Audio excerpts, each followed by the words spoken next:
கடற்கரையோரத்திலே மரங்கள் வளர்க்கத்தான் மரங்கள் வளர்க்கத்தான் வேண்டும் வேண்டும் சிங்சாக் சிங்சாக் சிங்சாக் Singh அடக்கரங்கள். The sight of dragonflies hovering in the air has brought the people of Chettinagar Kuppam out in full numbers.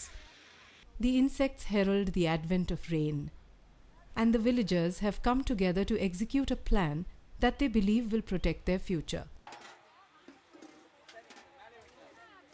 Botanists from Shakti in Auroville are distributing saplings for planting along the seafront.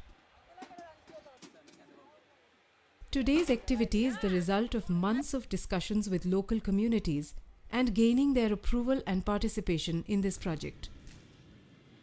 Shakti hopes to take this project to every village along the Tamil Nadu coastline.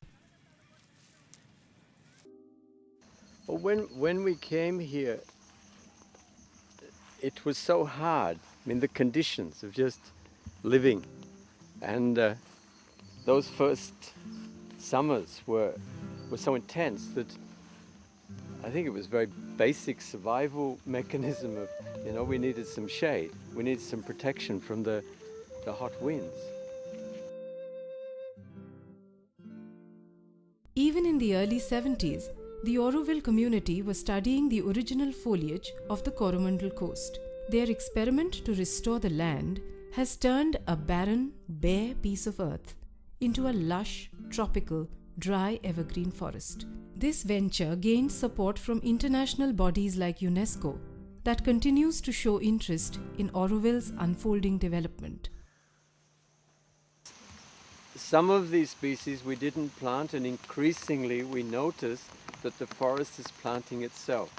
The birds are bringing the seed. The wind works with us.